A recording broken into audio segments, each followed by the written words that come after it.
Welcome to Diplomatic Communique. My name is Ricardo Tnagosev. This is the program where we look at the foreign mission and foreign services of Namibia and, of course, understand what they're doing abroad in all these countries. For tonight, we are discussing and talking about one of the biggest and upcoming and fastest growing economies in the world. That is, of course, India, who has also made heat waves right now, being part of one of the next biggest multilateral organizations, BRICS, who is planned to balance, of course, the traditional and existing geopolitical global powers. I'm joined by Gabriel, Sinimbo, the ambassador to India, to unpack that and much more. Well, thank you very much, Ambassador, for making time out to join us. Welcome. Thank you so much for having me.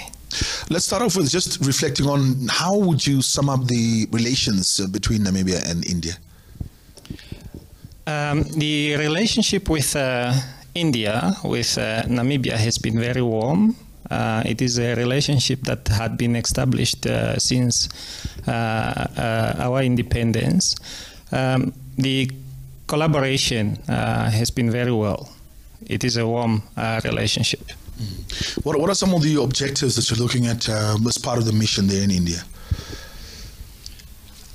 The major one, surely nowadays people are talking about economic diplomacy. It is what we have been pursuing as a mission. We have students, our nationals in India. We provide them the necessary support in terms of consular services.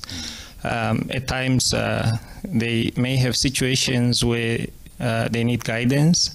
They need renewals of their passports and so on. These are the things that we have been doing. Of course, when one talks about economic diplomacy, we are talking about the promotion of trade. The public, some may be in the know, the number of delegations that has been coming to Namibia to interact and explore also the investment opportunities here. In terms of the areas of cooperation, what are some of the areas of cooperation currently between India and Namibia? The areas of cooperation, one is particularly in education. We have quite a number of Namibian students who are studying in India. And then we have recently concluded cooperation agreements. You may recall the establishment and the operationalization of India-Namibia Center of Excellence in Information Technology, which is housed at the Namibia University of Science and Technology. Really a center out of this world that is impacting on the students that are particularly studying at this university. There is an agreement between Namibia and India in terms of supporting forensics. Forensics is quite important, especially when it comes to police investigating some cases. So India has been extending some support in this respect in terms of capacity building, skills transfer, and some necessary equipment. And then, of course, there's also support in terms of rural development. There's an organization called Africa-Asia Rural Development Center. We have been engaging this institution, and through our engagements last year, Namibia became a beneficiary of some rural development technologies, with the Ministry of Urban and Rural Development being the recipient, testing the viability and the appreciation of these technologies. And if there's demands or further requests, they are quite keen to support us further. And then it is important to mention about the reintroduction of the cheetah. That also came through the realization of an agreement that was concluded, signed sometime by our Honorable Deputy Prime Minister and Minister of International Relations and Cooperation. And resultantly, Namibia providing 8 cheetahs to India. The significance of this is it gave us massive publicity in India. Wherever we'll go, immediately when one introduces yourself as a Namibian or from Namibia, then the reaction will be, oh, cheetah. Also, what we were seeing on some of the local news is in fact true in as far as how the cheetahs are received once they arrive on the other side. Extremely, very positive. The release of the cheetahs were done by the Prime Minister, who's the head of government, His Excellency Mr. Modi. So for over 2 weeks, the media houses, the print, the electronic, were just featuring the arrivals of these cheetahs, and so it really gave impetus, even in terms of, to a certain extent, tourism for this country, because now people wanted to know what is the source, where do they come from? The source, this country, Namibia, what country is this, and so on. Are we looking at future collaborations in that space of wildlife management, natural resource management, etc.? The agreement is still in place. Of course, there's room for further collaboration, depending on the needs. And given our relations, I'm quite certain that Namibia will be keen to further engage in this particular respect. If you just joined us, you're watching Diplomatic Communique on NBC1. Today we are speaking to Gabriel Sinimbo, the ambassador from Namibia to India. When we come back after the break, we reflect on much more, of course, on that burning question around BRICS and, you know, how we need to push ourselves going forward, looking at this counterbalance to the international the geopolitical order. Stay with us. When we come back after the break, we continue with more. Welcome back to Diplomatic Communique. That's what you're watching for tonight. One of the fastest growing economies in the world, and of course those that are trying to make impact in a global geopolitical order. India is on the spotlight tonight, and the ambassador Gabriel Sinimbo is joining us to unpack our relations with that country. Ambassador, if we are looking at, I think it's important for us to really start reflecting on that part as well. What is our geopolitical relations with India? Of course, we know historically we had a lot of ties with other countries when it comes to apartheid and then the fight for liberation struggle. But if you reflect a bit on our ties with India, where do they exactly start? And, you know, from a political perspective, where do we stand in terms of our relations and in our world view of politics and democracy? India, it's perhaps important to reflect on the past before our independence. The ruling government was given full diplomatic recognition before our independence. So they existed as a diplomatic movement in India, and after independence, of course, then it culminated in government-to-government relations, where India and Namibia supports each other at multilateral forums. In terms of our views, India shares the same values as Namibia. So it has been really an excellent relationship. You look at when at the advent of COVID, India is among the first countries that extended to Namibia some vaccines while they had their own domestic requirements that were not yet satisfied.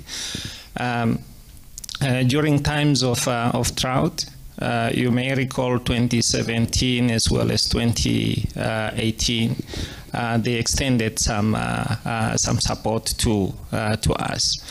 That is the nature of our relations. We have excellent. And I can understand that, obviously, that particularly during what has taken place in COVID and now post-COVID, it would have significantly improved our relations when you have a neighbor or friend reaching out to you to be able to support during the time that's quite tough. I'm sure that's something that has deepened our relations with the country. The relationships, of course, continue to be deepened. As I reflected earlier on, this year saw the operationalization of this institution, the Center of Excellence in Information Technology at the University of Science and Technology.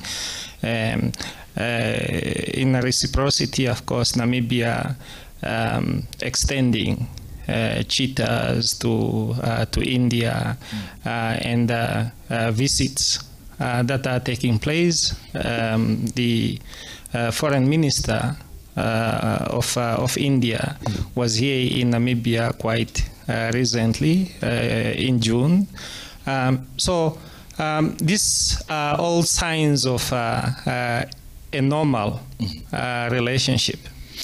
If we look at it, one of the points that also came up, of course, in the Head of Missions conference was the issue around how we look at multilateralism. The Deputy Prime Minister, of course, sharing concerns around the growing concern of unilateralism that's taking over the global political geopolitical order.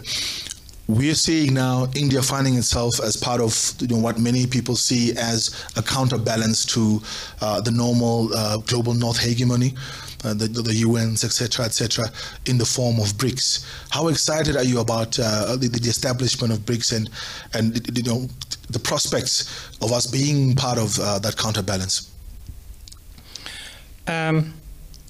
The chairpersonship of G20, for example, I'm taking it from this angle, where India was the chairperson.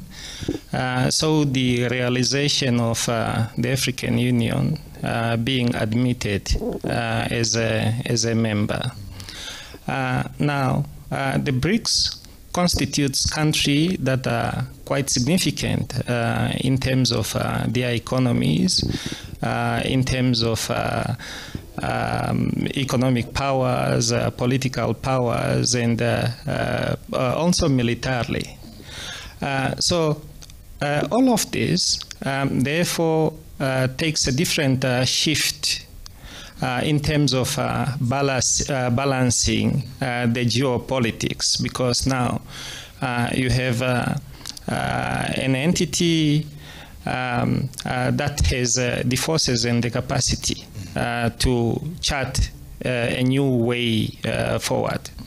One of the key, I don't want to say concerns, but I think the questions that go around is the acceptance of other countries as part of BRICS. One of the biggest arguments that were advanced in support of BRICS was the fact that if you look at the UN Security Council, for example, the fact that only one country can have a veto out of the 5 and overrule everybody else when there's a vote for one or the other thing. Even if you look at, for example, the Cuba blockade, it's always just 2 countries that are blocking, of course, the USA as part of a veto power in Israel. So the main question comes here, in terms of BRICS, what would the potential makeup could be from an ideal perspective, and not a situation where, because we are the founders, we have now veto rights or one or the other benefits that are different from the members that joined later on? The UN reforms has taken forever, and whether there's going to be a shift in terms of the thinking, that I cannot say.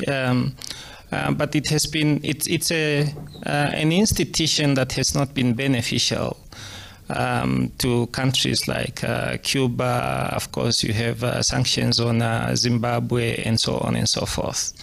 Now, with the BRICS coming on the show, of course, there are now opportunities for new alternatives. Because if you have these arrangements that are powerful and influential in terms of their own economies, it may create some relief in terms of only looking at or pursuing the UN reforms, but there are now countries that are powerful, that have their own agendas and all thinking, therefore creating some alternatives. In terms of this alternative, you look at it, of course, BRICS, it's quite exciting because you're looking at the population sizes that they represent. We're looking at the interest of the additional countries that said that they want to join, and that essentially spells out a huge market for trade and commerce. But the biggest barrier that always comes to my mind is the way the international financial system is structured. Of course, with the SWIFT system, with the trade in US dollars, etc., etc. And some critics say, look, the BRICS can be fine as a political body, but they will need to also create or affect the global financial system in order to really get the kind of power that will wield influence in terms of global events. What are your thoughts on that approach to the whole issue around BRICS and the opportunities that could be there? I'm quite sure that for the countries that had been wanting to defend the status quo, this may have been giving them sleepless nights, because the implications of that is quite adverse. Especially for Africa as a continent and African countries, with the BRICS and unfortunately the war that is now between Russia and Ukraine. It is regrettable that lives of people are compromised, lost, and so on. But with each problem, new opportunities are created. They have been looking at new reforms, creating new payment regimes, creating some regimes in terms of financing and so on. And these are all alternatives for us. So at the end, I see, light at the end of the tunnel. At the end of the tunnel. Just two last, and I think before we just close off on the BRICS conversation, a bit of concern also around countries being able to give up a certain level of their sovereignty for any sort of organization to work multilaterally. We see the situation right now with ECOWAS because of the coups that took place a bit earlier on. A lot of fragmentation there. Even, of course, the work that we have to do with SADC. Only Botswana and Namibia, for example, removing the barriers with passports. The point I'm trying to drive home with this question really is that are we ready as countries to give up a certain level of our sovereignty for these multilateral organizations really to work, whether it's at regional level or whether it's at a level of BRICS, for example?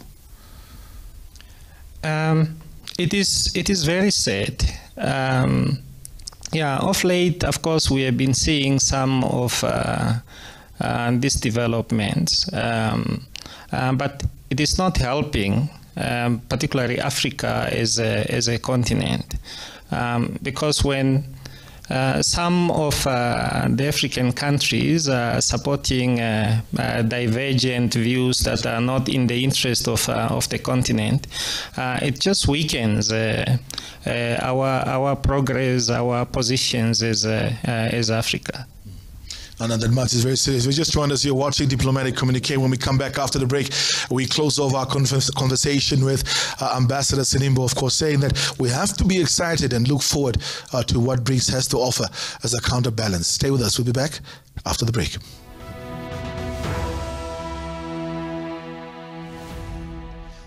Welcome back to Diplomatic Communique. Today we're focusing, of course, on India, and Ambassador Sinimbo is joining me here to just unpack that. Ambassador, of course, we've spoken a lot around the political history of the countries. We've basically dissected also BRICS and India's position in the global geopolitical order. But I wanted us to just bring it home quickly, particularly for those benefits for Namibians in terms of our relations with the country. Starting off with, we know a lot of the goods that are coming in from India are going through South Africa, of course, via the SACU route. Is there room in the future for us to be able to have that trading route directly between India and Namibia? Yes. In fact, this creates an opportunity for entrepreneurs because entrepreneurship is about identifying some of the issues like this particular one, the products that are coming in via South Africa, and therefore seek opportunities of local entrepreneurs sourcing the same, because in terms of the consumers or the buyers, if local entrepreneurs can offer the same quality, same price, and so on, they may have an opportunity, of course, to do away with products coming from India via South Africa to Namibia. But then also, of course, this also creates an opportunity in terms of local manufacturing of the same products, so that instead of us sourcing all products from elsewhere, we can also, to a certain degree, have capacity to produce our own. And if there's, to a certain degree, a level of self-reliance, we have avenues where there can be limitations in terms of quotas to protect the local products. And for smaller industry, in fact, the SACU agreement have a provision for infant industry. Oh, infant industry protection. So via that, if that one is activated, of course, then local sourcing can also be enhanced. Before I let you go, Ambassador, just to reflect on, of course, scholarships that the Indian government, every year, I think it's about 22, speaking under correction, gives out every year to Namibian students. Just to reflect on that very, very briefly, how important that collaboration is between the two governments, and going forward, how should Namibians, ordinary Namibians, view the relations that we have with India? Starting with the last, the relationship shouldn't be distant for ordinary Namibians. They should seize that for their own benefits. With the delegations that has been coming, they have been looking for potential partnership arrangements. So let them seize that. Coming back to the scholarships, of course, we have the 22 via ICCR, and then also there's additional scholarships provided via ITEC. Very significant because some of the courses may not be offered at our local universities, but India is quite diverse, so many universities and so on. And ITEC does such incredible work. I know they were doing a cervical cancer drive just 2 weeks ago. So very, very commendable efforts there. Thank you very much, Ambassador, for making time out to join us on Diplomatic Communique, and we hope to have you here again soon. Thank you so much for having me. There we have it. That's, of course, Gabriel Sinimbo, our ambassador to India, reflecting on the relationship that the two countries have, and, of course, the future between Namibia and India. That brings us to the end of today's edition of Diplomatic Communique. I'm Ricardo Knagosep. Until next time, have yourself a beautiful night.